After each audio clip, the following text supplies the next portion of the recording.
మరి ప్రభు యేసుక్రీస్తు నామములో మీ అందరికీ నా హృదయపూర్వక వందనాలు చెల్లిస్తున్నాను.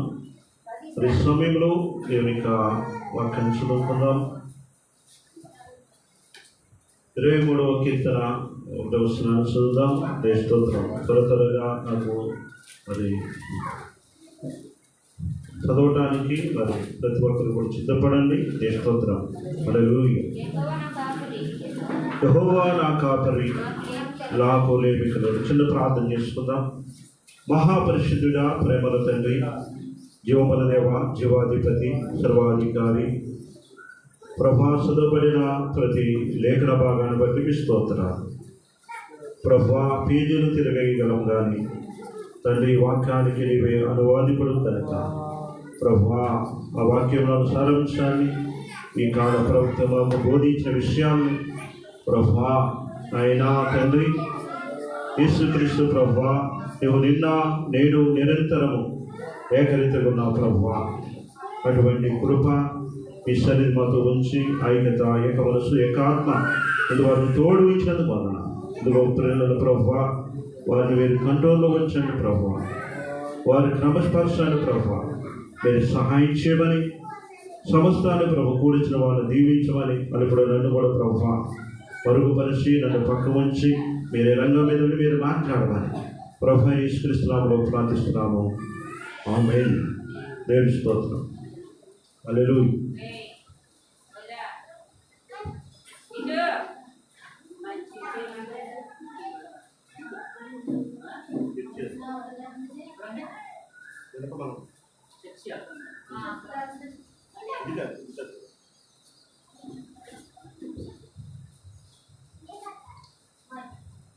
దేవుని స్తోత్రం. హల్లెలూయా. దేవుని స్తోత్రం. మరి కూర్చున్నాం. మరి ప్రభు యేసుక్రీస్తు నామములో దేవుని స్తోత్రం. హల్లెలూయా. మరి ఈ సమయంలో దేవుని స్తోత్రం. హల్లెలూయా. 23వ కీర్తన ఈ 1వ వచనము అందరికీ మరి కంఠపాఠం కూడా దేవుని స్తోత్రం. మరి ఈ కీర్తనలో మనము చూస్తే ఈ యొక్క పాత నిబంధనలు యెహోవా నా కాపరి, నాకు లేమి కలగదు. అలాగే ప్రభు యేసుక్రీస్తు నేను గొర్రెలకు మంచి కాపరిని, గొర్రెల కొరకు తన ప్రాణం పెట్టినని మరి యోహాను సువార్తలో మనం చూస్తాం. స్తోత్రం. సరే, ఇక్కడ మరి ఎందుకు మరి దావీదు ఒక గొర్రెల కాపరి? అయితే దేవుని గురించి ఏమన్నాడంటే దేవుడు అనేది ఒక్కడై ఉన్నాడు. స్తోత్రం. హల్లెలూయా. మరి కొత్త నిబంధనలో పాత నిబంధనలు ఉన్న దేవుడు మరి కాపరిగా ఉంటే కొత్త నిబంధనలో కూడా యేసుక్రీస్తు మనకు కాపరిగా ఉన్నాడు. స్తోత్రం. హల్లెలూయా. ఆ గొప్ప యెహోవాయే మరి వాక్య శరీరధారిగా వచ్చి మరి యేసుక్రీస్తుగా మనకి ప్రసిద్ధమైంది. స్తోత్రం. హల్లెలూయా. చూడండి, మనకి ఆయన మనకి కాపరి. కొన్నిసార్లు గొర్రెలు అనారోగ్యానికి వెళ్ళినప్పుడు, గాయపడినప్పుడు కాపరి ఏం చేస్తారు? వాటికి వైద్యం చేస్తూ ఉంటాడు. స్తోత్రం. అలాగే మనకు కూడా కొన్ని పరిస్థితులు మనకి కలిగినప్పుడు మనకు కూడా కొన్ని పాఠాలు నేర్పుతూ మనం చక్కపరుస్తూ ఉంటాడు. స్తోత్రం. హల్లెలూయా.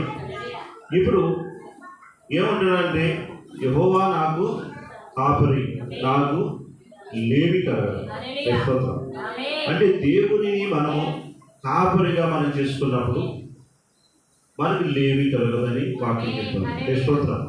అంటే మొదటి స్థానము మరి దేవునికి ఇవ్వాల్సిన వారమై ఉన్నాం. దేవుని సన్నిధి మనం కలిగి ఉండవలసిన వారై ఉన్నాం. దేవునితో సహవాసం చేసే వారంగా ఉండవలసిన వారై ఉన్నాం. దేవుని యొక్క సహవాసంలో మనం నడుస్తూ బైబిల్లో మనం చూస్తాం. ఆనోకు ఏం చెప్పారు? ఆనోకు దేవునితో నడిచెను. దేవుడు తగిన సమయంలో అతన్ని దేవుని ఇంటికి పిలుస్తున్నాడు. మనము కూడా ఒకరోజు దేవునితో నడుస్తున్నప్పుడు, మరి వధువుగా నీవు మార్చబడినప్పుడు, నీవు సమయం వచ్చినప్పుడు మధ్య ఆకాశానికి ఆ పెళ్లి విధులోకి కొనిపోబడతావు. మరి కొనిపోబడాలంటే నువ్వు తగినంతగా దిద్దుకోవలసి ఉంది, తగినంతగా డిజైన్ చేసుకోవాల్సి ఉంది. ఆ పెళ్లి కుమారునికి ఇష్టమైన రీతిగా నీవు నీ జీవితాన్ని క్రమపరచుకోవాల్సి ఉంది. పెరిగా సరే, నేను త్వరగా మరి వాక్యంలోకి వెళ్ళిపోదాం. ఎందుకంటే స్తోత్రం ఇద్దామా. కీర్తన 78వ కీర్తన 52వ వచనం చదువుతాం. ప్రజలను దేవుడు ఎలాగో నడిపిస్తున్నాడో మనం స్తోత్రం. హల్లెలూయా. స్తోత్రం.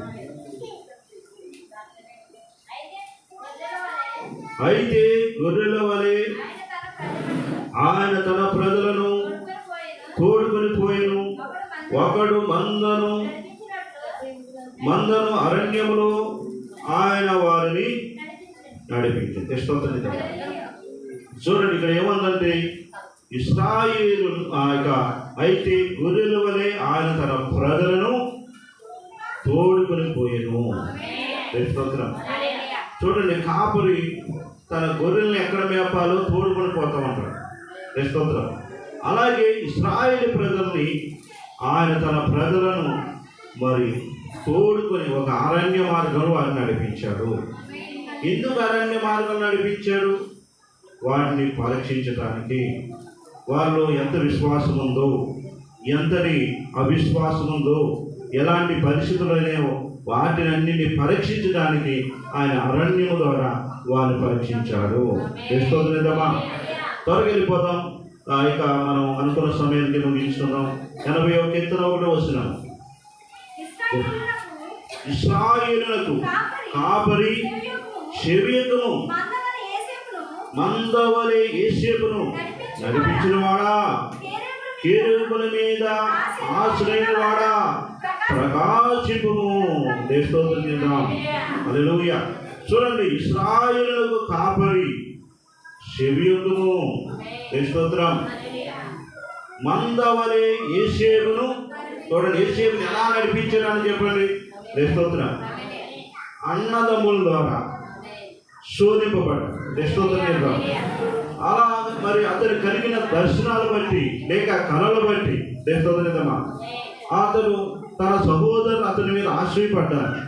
వేరే చోట మందరం వేపుతున్నప్పుడు తన తండ్రి యాకోబు అన్నల సమాచారం తెలుసుకోమని మరి పంపినప్పుడు ఏమన్నా చెప్పండి. యోసేపును, ఇదిగో కలలు కనివాడు వస్తున్నాడు, ఇతను చంపి గుంటలో పడేస్తే ఇతని కలమైపోతుంది, ఈడు మన మీద ఒక అధికారి అవుతాడంట, లేదా ఒక రాజు అవుతాడు, ఇతనికి మనం సాగిలపడాలా, ఇతను మాటలు పిచ్చి మాటలు, ఇతని మాటలు వ్యర్థమైనవి, వీడు మన మీద పెత్తనం చేస్తాడని చెప్పి తన సహోదరుని తమ్ముడి మీద అసూయ పెట్టుకున్నట్లుగా బైబిల్ చూస్తున్నాం.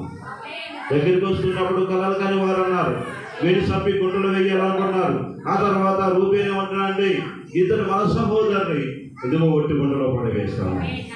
ఎలా నడిపిస్తున్నారు చూడండి. కానీ దేవునిగా ప్రణాళిక వేరుగా ఉంది. ఆమె చెప్పండి. ఐగుప్తుకి వెళ్ళవలసి ఉన్నది అతడు. స్తోత్రం. ఆయన పోతిఫారు ఇంట్లో ఉండవలసి ఉంది, అతడు చెరసాలలో ఉంచవలసి ఉంది.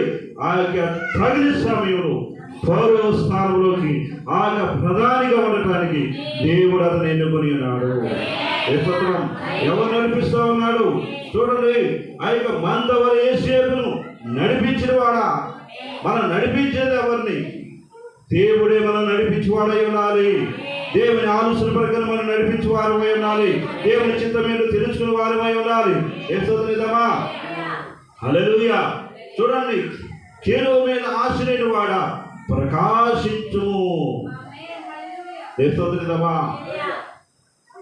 ప్రకాశిస్తా ఉన్నాడు. అయితే మనం జాగ్రత్తగా గమనించాలి. యోసేపు ఊరికినే గొప్పవాడయ్యాడా? అతని శ్రమలు గుండా, పరీక్ష గుండా, అతని పాపం ఆకర్షించిన పాపాన్ని కూడా దూరం అయిపోయాడు. స్తోత్రం. హల్లెలూయా. ఐగుప్తుల శరసాల్లో అతడు సంఖ్యలు బాధించినాయి, కానీ తన విశ్వాసాన్ని అతడు విడిచిపెట్టలేదు. స్తోత్రం. హల్లెలూయా. మనం అనుకుంటాం ఎలా నడవాలో ఏంటను, కానీ దేవుడు ఎలా చేయాలో అలాగే చేస్తాడు. స్తోత్రం. హల్లెలూయా. చూడండి, యెషయా గ్రంథం 40:11. దేవుని స్తోత్రం. హల్లెలూయా. దేవుని స్తోత్రం. ఏంటమ్మా? యెషయా గ్రంథము గొర్రెల కాపరి వలె ఆయన తన మందను మేపును, తన బావుతో గొర్రె పిల్లలను కూర్చి రొమ్మున ఆనించుకొని మోయును, పాలించి వాటిని ఆయన మెల్లగా నడిపించును. స్తోత్రం. గుర్తిస్తున్నారా దేవుని యొక్క ప్రేమను? స్తోత్రం. దేవుడు తన యొక్క మరి గొర్రెల కాపరి వలె ఆయన తన మందను మేపుతున్నాడా? ఆయన యొక్క వాక్యం ద్వారా మేపుతున్నాడా? ఆయన వధువని వాక్యం ద్వారా, ఈ కాల ప్రవక్త ద్వారా, ఆ యొక్క వాక్యం ద్వారా మనం మేపుతున్నాడా? స్తోత్రమా. హల్లెలూయా. చూడండి, ఏ కాలానికి తగిన మేత మనకి దేవుడు ఇచ్చాడు. స్తోత్రమా. హల్లెలూయా. స్తోత్రం. చూడండి, ఆయన మందను మేపినట్లు తన బహుతో గొర్రె పిల్లను కూర్చి రొమ్మున ఆనుకొనుచు మోయినట్లు పాలించి వాటిని ఆయన మెల్లగా స్తోత్రమా. మరి మనం దేవుని గురించి ఎలా ఆలోచిస్తున్నారు? ఏం చేద్దాం? దేవుని యొక్క విషయాలు మనం జాగ్రత్తగా గమనించాలి. మనల్ని దేవుడు ఏ స్థలంలో ఎక్కడికి వెళ్ళాలో మనకు తెలియదు. నేను 3 సంవత్సరాల నుంచి కర్నూలు వెళ్ళాలనుకుంటే వెళ్ళలేకపోయాను. హఠాత్తుగా అక్కడికి వెళ్ళడం జరిగింది. స్తోత్రం. అక్కడ పరిస్థితులు మనం గమనించుకొని వెళ్ళటమే చీకటి పోరాడుతూ ఉంది. మేము చెప్పండి. స్తోత్రం. ఇదమ్మా. హల్లెలూయా. స్తోత్రం. ఏంటి ఆ ఊరి పేరు? దాకా 5 దాకా ఏమూరండి? మూడుమాల. మూడుమాల. ఆమేన్. స్తోత్రిద్దమ్మా. అక్కడికి వెళ్ళడానికి, అక్కడ నుండి రావడానికి మరి సరిగా బస్సులు ఉండవు. స్తోత్రిద్దమ్మా. సరే, ఏది ఏమైనా ఏ సమయంలో లెక్క ప్రకారంగా నాకు బస్సుకు రావాలి. బస్సు లేదు. ఆటోకు పోయిందిలా. ఆటో నుంచి అది గూడూరు దాటింది. మరి ఆ ఊరైతే నాకు గుర్తులేదు. బస్సు ఎక్కాను. బస్సు ఎక్కి కొంత దూరం రాగానే యాక్సిడెంట్. వేస్తుంది. యాక్సిడెంట్ అంటే ఇంకా మనుషులకి తోడలట్టు వచ్చింది. మేము చెప్పండి. స్తోత్రం. కాంట్రాక్ట్ సీట్ వెనకాల కూర్చున్నా. బ్రేక్ వేయగానే నా చెయ్యి ఎంత గట్టిగా పట్టుకున్నా ఊపాగలేదు. స్తోత్రం. కాంట్రాక్ట్ ఉండే రాడ్ దగ్గరికి వచ్చి అంగుళం దూరంలో నేను ఆగి, అదే తలగా పగిలిపోయింది. పక్కన ఉన్న కాంట్రాక్ట్ వెనకాల ఉన్న 2వ సీట్లో ఉన్న లేడీస్కి పెద్ద గాయమైంది. స్తోత్రం. రక్తం అంతా కారిపోతా ఉంది. స్తోత్రం. నాకు అది చిన్న కాలుకి గాయమైంది. స్తోత్రం. ఎందుకని నేను ఇక్కడ ప్రార్థనని ఏర్పాటు చేశాను, కానీ ఇక్కడ కూడా రాకుండా దుష్టుడు ప్రయత్నం, కానీ దుష్టుడు విఫలమయ్యాడు. దేవుని కార్యము విజయవంతంగా జరుగుతూ ఉంది. స్తోత్రమా. చూడండి, మనల్ని ఎలాగ కాపాడుతున్నాడు. రూము ఆనించుకొని ఆయన వాళ్ళ కాపాడుతూ ఉన్నాడు. పెరిగా స్తోత్రమా. హల్లెలూయా. చూడండి, ఇర్మీయా గ్రంథం 31:10. స్తోత్రం. జనులారా, యెహోవా మాట వినుడి. దూరమైన దీపములో ఉన్నవారికి దాని ప్రకటింపుడి. ఇశ్రాయేలును చెదరగొట్టిన వాడు దాన్ని సమకూర్చి గొర్రెల కాపరి తన మందను కాపాడునట్లు కాపాడునని తెలియజేయుడి. స్తోత్రం. చెదిరిపోయిన గొర్రెల కాపరి సమకూర్చినట్లుగా యెహోవా తన యొక్క బిడ్డలను, తన యొక్క మరి ఏర్పాటు చేసిన బిడ్డలను, ఆ యొక్క చెదిరిపోయిన ఆ యొక్క గొర్రెలను ఏ రీతిగా మరి చెదిరిపోయిన సమకూర్చినట్లుగా, అలాగే దేవుడు తన కృప ద్వారా తన బిడ్డలను వధువును సమకూర్చేవాడై ఉన్నాడు. స్తోత్రం. హల్లెలూయా. చూడండి ఏమన్నాడు, తెలియజేయండి చెదిరిపోయిన నా గొర్రెలను మళ్ళా సమకూర్చేవాడు నేనని తెలియజేయండి అంటాడు. హల్లెలూయా. చూడండి, కొన్నిసార్లు మనం దూరం అయిపోతుంటాం, కొన్నిసార్లు కొన్ని పరిస్థితులు బట్టి దేవునికి దూరంగా ఉంటుంటాం. దేవుడు మళ్ళా సమకూర్చేవాడని తెలియజేయండి అన్నాడు. స్తోత్రం. హల్లెలూయా. స్తోత్రమా. ఎస్కేల్ గ్రంథం 34:11 దేవుని స్తోత్రం. ప్రభు అయిన యెహోవా సెలవిచ్చినదేమనగా, ఇదిగో నేను నా గొర్రెలను వెతికి వాటిని కనుగొందును. తమ గొర్రెలు చెదిరిపోయినప్పుడు కాపరులు వాటిని వెతికినట్లు నేను నా గొర్రెలను వెతికి చీకటి గల మబ్బు దినమయందు ఎక్కడెక్కడికి అవి చెదిరిపోయాను అక్కడ నేను వాటిని తప్పించి ఆయా జనుల నుండి వాటిని తోడుకొని వచ్చాను. ఆయా దేశం నుండి వాటిని సమకూర్చి వాటి స్వదేశంలోనికి వాటిని తెచ్చి పర్వతాల మీదను వాగుల వద్దను దేశమందున్న సకలమైన కాపురపు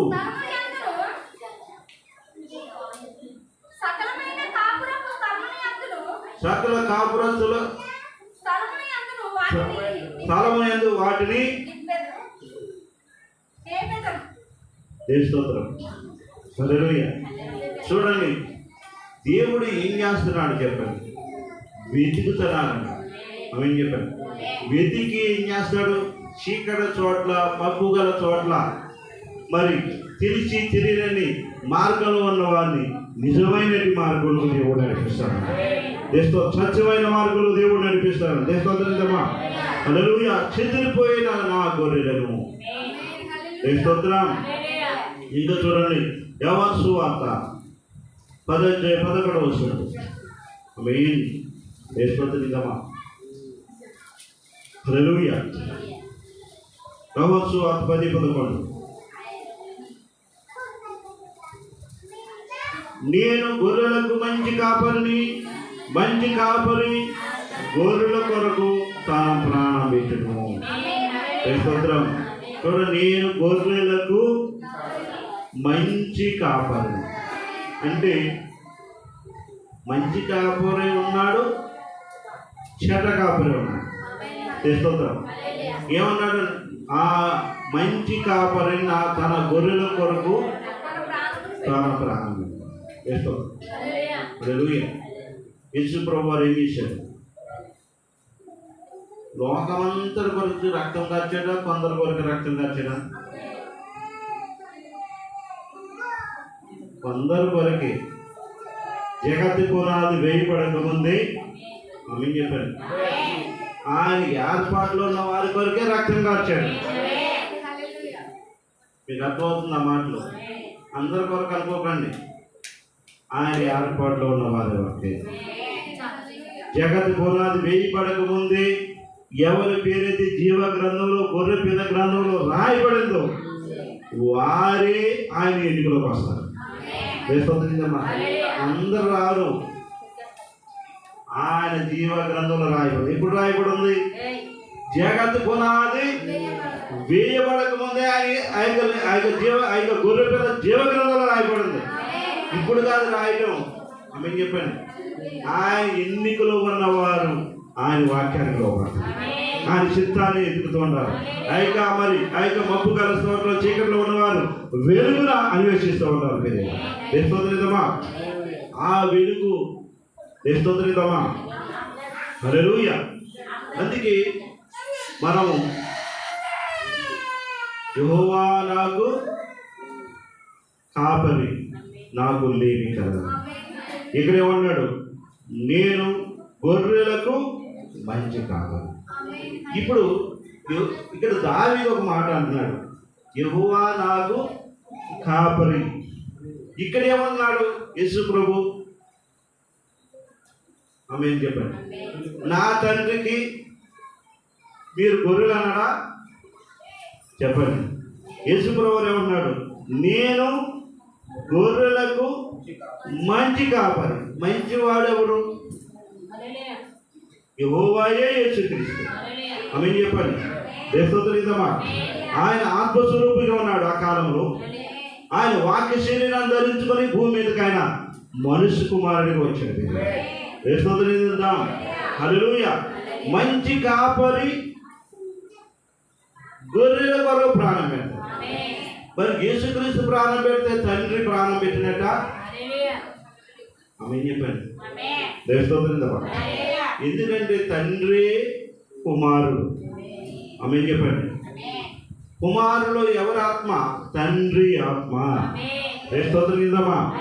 ఇప్పుడు తండ్రిని కత్తితో పొడవలేము, ఆత్మస్వరూపి అయిన. ఆమేన్ చెప్పండి.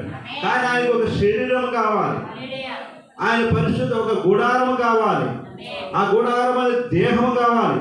ఆ దేహంలో ఆయన గొప్ప యెహోవా ఆయన నివాసం చేయాలి. ఆయన పరిశుద్ధుడిగా ఉండాలి, ఆయన నిష్కళంకుడై ఉండాలి, ఏ పాపము లేని వాడిగా ఉండాలి. అటువంటి పాప ఆ రక్తము పాపానికి విమోచించగలదు. మీరు ఇద్దరు ముగ్గురు లేరు. ఆమేన్. దేశోత్తరం. ఇద్దరు ముగ్గురు అయితే తప్పే కదా. ఆమేన్. దేశోత్తరం చేద్దాం. హల్లెలూయా. ఎబ్రీ పత్రిక 23:20 దేశోత్తరం. ఆయనకి మంచి కాపరి, మన కొరకు ప్రాణం ఇచ్చాడు. దేశోత్తరం. చూడండి, యేసు ప్రభు వారు శిశువులకు అగబడుతూ ఆయన మేఘము కమ్ముకున్నప్పుడు ఆయన ఆహరణమై ఉంది. దేశోత్తరం. ఇద్దరు దూతలు దిగి వచ్చి మనుషులే ఉన్నారు. ఏ రీతిగా యేసు ఆకాశం కొనిపోబడినో అదే రీతిగా ఆయన మేఘం ధరించుకొని వస్తారన్నారు. కష్టం. మరి ఇప్పుడు జరిగింది ఇది లేఖనం. మరి ప్రకటన 10:1 ఉంది. ఇదిగో ఆయన పరిశుద్ధుడైన దూత ఒక మేఘము ధరించుకొని ఆయన భూమి మీద దిగి వచ్చాడని బైబిల్ చెప్తుంది. దేశోత్తరం చేద్దాం. మరి కాల ప్రవక్త 1963 అది తప్పుకున్న మ్యాగ్జిన్లో అది చేయబడింది. దేశోత్తరం రుజువుతో రాయబడింది. దేశోత్తరం చేద్దామా. చూద్దాం. ఎబ్రీ పత్రిక 13:20 దేశోత్తరం. గొర్రెల గొప్ప కాపరైన యేసు మన ప్రభువును నిత్యమగు నిబంధన సంబంధమగు రక్తమును బట్టి మృతుల నుండి లేపిన సమాధానకర్తయగు దేవుడు యేసుక్రీస్తు ద్వారా తన దృష్టికి అనుకూలమైన దానిని మనలో జరిగించుచు ప్రతి మంచి విషయంలో తన చిత్త ప్రకారం చేయుటకు మిమ్ములను సిద్ధపరచును గాక. స్తోత్రం. ఈయన ఏమయ్యన్నాడు? గొర్రెలకు గొప్ప కాపరిన యేసు. యెహోవాయే నాకు కాపరి, ఆయనే గొప్ప కాపరి. ఆ గొర్రెల కాపరి ఎవరు? యేసుక్రీస్తు. స్తోత్రం. యెహోవాయే ప్రభు అయిన యేసుక్రీస్తు. ఆయన దావీదుకి కాపరి ఉన్న దేవుడు, మనకి యేసయ్య కాపరా? యెహోవాయే యేసుక్రీస్తు కాపరై ఉన్నాడు. స్తోత్రమా, హల్లెలూయా. మొదటి పేతురు 2:25 స్తోత్రం. మీరు గొర్రెల వలె దారి తప్పిపోతుంది కానీ ఇప్పుడు మీ ఆత్మల కాపరియు అధ్యక్షుడైన ఆయన వైపునకు మళ్ళీ ఉన్నారు. స్తోత్రం. మీరు గొర్రెల వలె దారి తప్పిపోతుంది కానీ ఇప్పుడు ఏమన్నాడు? ఇప్పుడు మీ ఆత్మలకు, ఏ దేనికి కాపరైనా? శరీరానికి కాదు, ఆత్మీయత ఆత్మకు కాపరై ఉన్నాడు. స్తోత్రమా, హల్లెలూయా. అధ్యక్షుడు ఎవరు? ఈ ప్రపంచానికి, ఈ భూమికి, ఆకాశానికి అధ్యక్షుడు ఎవరు? ప్రభువైన యేసుక్రీస్తు అయి ఉన్నాడు. స్తోత్రం. ఆయన వైపుకు మనం మళ్ళీ ఉన్నాము. స్తోత్రం. మొదటి పేతురు 5:4 వస్తున్నాను. స్తోత్రం. నేను ముగించబోతున్నా. స్తోత్రం. ప్రధాన కాపరి ప్రత్యక్షమైనప్పుడు మీరు వాడబారని మహిమ కిరీటము పొందుదురు. ప్రధాన కాపరి ఇప్పుడు యెహోవా యేసుక్రీస్తు కాపరి ఇప్పుడు ప్రత్యక్షమైంది. ఆ యెహోవాయే యేసుక్రీస్తు. ఆ యేసుక్రీస్తే మనకు ప్రత్యక్షం కాబోతున్నాడు. స్తోత్రం. ప్రధాన కాపరి ఆయన ప్రభు యేసుక్రీస్తు. భూమి మీద పేరేంటి ఆయనకి? యేసు అనే మానవుని పేరు. అయితే ప్రభు యేసుక్రీస్తు అంటే, ప్రభు అంటే యెహోవా. స్తోత్రం. క్రీస్తు అంటే అభిషిక్తుడు. స్తోత్రం. యేసు అనగా మానవుని పేరు. స్తోత్రమా, హల్లెలూయా. స్తోత్రం. ప్రధాన కాపరి ప్రత్యక్షమవుతాడు. ఎప్పుడు ప్రత్యక్షమవుతాడు? ఇప్పుడు ప్రత్యక్షమవు. వధువు మధ్యాకాశం కూలిపోయిన తర్వాత ఆయన మళ్ళా ప్రత్యక్షమవుతాడు. స్తోత్రమా. ఆయన ఆల్రెడీ ప్రత్యక్షమై భూమి మీద ఉన్నాడు. ఇప్పుడు సంఘాన్ని రహస్యంగా తీసుకెళ్ళిపోతాడు. స్తోత్రం. మళ్ళా ఈదులతో ఆయన బయలుపరుచుకుంటాడు. స్తోత్రమా. ప్రకటన 7:17 ఎలానగా సింహాసనం మందుండు గొర్రె పిల్ల వానికి కాపురైన జీవజలముల బొగ్గల ఎందుకు వారిని నడిపించును. దేవుడే వారి కన్నుల నుండి ప్రతి భాష బిందును తుడిచివేని. ఎలా అనగా సింహాసనమద్దు నుండి గొర్రె పిల్ల వారికి కాపురైన. ఎవరు కాపురై? సింహాసనం మీద ఎవరు? ప్రభువైన యేసుక్రీస్తు కూర్చున్నాడు. స్తోత్రం. చూడండి, బుగ్గల యొక్క వారిని నడిపించును. దేవుడు ఎవరు? ప్రభువైన యేసుక్రీస్తు. వారి కన్ను నుండి ప్రతి బాష్ప బిందును తుడిచివేస్తాడు. ఆమె చెప్పండి.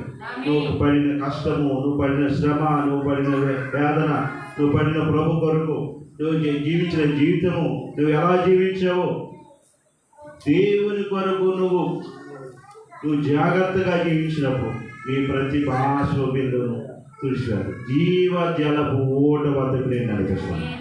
అక్కడ ఆకలి దప్పికలు లేని రాజ్యం. స్తోత్రం. అందుకే ఆయన మనకు కాపరై ఉన్నాడు. మరి ఆయన కాపురం ఉంటే మనకేముండదు? ఉండదు. ఆమె చెప్పండి. ప్రయాసపడండి, కష్టపడండి, కానీ దేవుడికి ఇవ్వాల్సిన సమయాన్ని దేవుడికి ఇవ్వండి. స్తోత్రం. సొమ్మగా ఉండమని కాదు. దేవుడు పెడతాడంటే దేవుడు పెడతాడు, పోషిస్తాడు. ఆమె చెప్పండి. అంటే నువ్వు కష్టపడితేనే గొప్పవాళ్ళు అవుతానని కాదు, కష్టపడాలి. కానీ దేవుడికి ఇవ్వాల్సిన స్థానం ఇవ్వకపోతే ఈ బైబిల్ ఇవ్వను శిల్లులు కలిగిన సంచులు వేసినట్టు నిజమే కాదు. ఒక పక్కన వస్తే ఒక పక్కన వెళ్ళిపోతాడు. అది హాస్పిటల్ కావచ్చు, ఇంకోటి కావచ్చు, లేదా పిల్లలు ఏదో అనవచ్చు, లేదా ఇంట్లో డబ్బులు తీసుకెళ్ళిపోయి.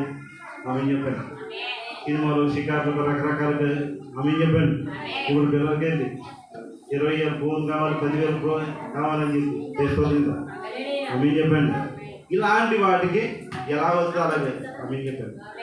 ఇప్పుడు 20,000 రూపాయలు పోరాను అనుకోండి, అదే దేవుడి కొరకు 2,000 ఇవ్వమంటే ఏమంటాం? ఎక్కడ ఉంది బాబా, ఎక్కడేమో బాబా అవి చెప్పారు అని ఎందుకన్నా తీసుకోవాలని కాదు. యశ్వంతం మంచి కార్యముల కొరకు దృష్టి కలిగి ఉండవు. దేవుని కొరకు ప్రయాసపడిన ప్రతిదీ నీకు లేవు లేకుండా చేస్తాడు. స్తోత్రం, హల్లెలూయా. అందుకే ఆయన మనకు కాపాడి ఉన్నాడు. మరి తగిన జీవితం ఉండాలా? మరి దేవుని కొరకు ప్రార్థించండి. ఎంతమంది బైబిల్ చదువుతున్నారు? నేను చెప్పాను, చదివిన వారు ఈరోజు బైబిల్ చదువురా, ఉదయకాలం కానీ రాత్రిపూట కానీ వేసుకోకూడదు. చదివిన వారు చేతులంట గట్టిగా చెప్తాను, కబులు పడుతుంది. మరి చదువుకున్న వాళ్ళు ఎంతమంది చేతి? చదువుకున్న వాళ్ళు గట్టిగా చేయదండి. చదువుకున్న వాళ్ళు నువ్వు చదువుకోలేదు, నీ బైబిల్ వేసుకోవాలి.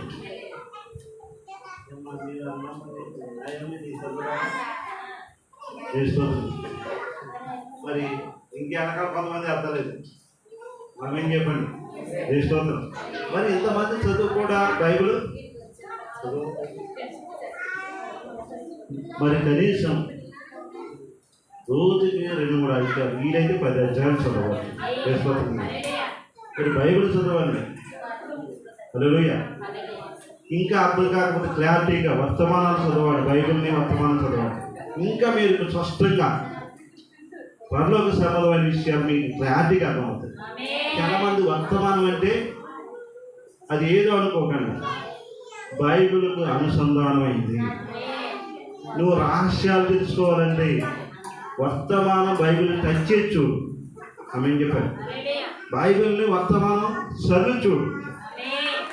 నువ్వు దానికి ఏ విధమైన మార్గం నీకు తెలుస్తుందంటే క్లారిటీగా అది ఎలా చేయాలో, ఎలా పోరాడాలో, ఎలా జీవించాలో, ఏ విధమైన పోరాటాలు ఉన్నాయో, ఏం జరుగుతుందో, ప్రపంచంలో ఏదో జరగబోతుందో క్లారిటీగా వర్తమానం ఉన్నాయి.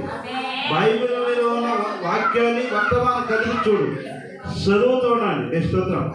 ఖచ్చితంగా మీకు జరగబోయే సంగతులు మనం ఈ కాల ప్రవక్త ద్వారా తెలియబడింది. ఆమె చెప్పండి. స్తోత్రం మీద హల్లెలూయా. నువ్వేమైపోతున్నావు, ప్రపంచం ఏం కాబోతుందో దేవుడు తన దాసుల ద్వారా ఈ కాల 1200 వర్తమానాన్ని దేవుడు సిద్ధపరిచాడు. ప్రవక్త దేవుడు కాదు, ప్రవక్త క్రీస్తు కాదు. స్తోత్రం. ప్రవక్తలో ఉండి దేవుడు వాడుకున్న ఒక సాధనమైంది. స్తోత్రం. మోసే ఒక సాధనమైనట్లుగా, యెహోషువ ఒక సాధనమైనట్లుగా, దానియేలు ఒక సాధనమైనట్లుగా, అపోస్తలులు ఒక సాధనముగా, ప్రతి కాలంలో ఒక్కొక్కరు సాధనంగా దేవుడు వాడుకుంటూ వచ్చాడు. మరియ గర్భాన్ని ఒక సాధనంగా వాడుకున్నాడు, యేసేపును ఒక సాధనంగా వాడుకున్నాడు. స్తోత్రం. ఐగుప్తులో యాకోబు కుమారుడు యేసేపు ఒక సాధనంగా దేవుడు వాడుకున్నాడు. స్తోత్రం. నిన్ను కూడా దేవుడు వాడుకుంటాడా? హల్లెలూయా. స్తోత్రం. అందుకే దేవుని కొరకు తప్పకుండా నమ్మకంగా ఉండండి, ప్రార్థించండి. దేవుడు సహాయం చేయను గాక. ప్రభువును కలిగి ఉండు, నీకు ఏమి యెహోవా నాకు ఆపరి, నాకు లేమి కలగదు.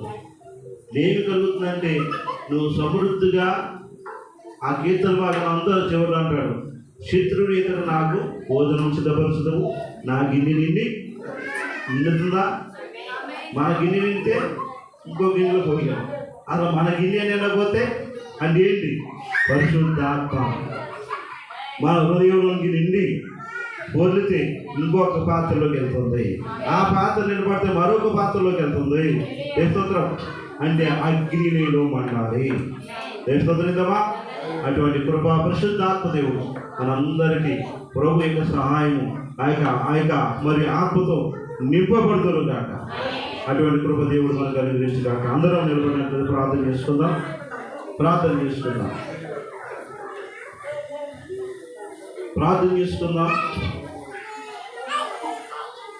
మహాపరిశుద్ధుడా, ప్రేమల తండ్రి, యోగుల దేవా, జీవాధిపతి, సర్వాధికారి, సర్వశక్తి గల ప్రభువా, ఇందువరకు మీరు తోడుగా నీడుగుని నడిపించారు, మీకు వందనాలు.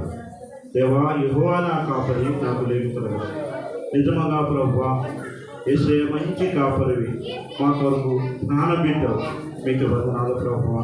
ఇందువరకు తోడుగుంచావు మా ముందన్న ప్రభువా. ఆ ప్రభుత్వ కార్యక్రమంలో మీ శరీరాన్ని, మీ రక్తం త్రాగబోతుండగా మా హృదయాన్ని సరి చేయండి.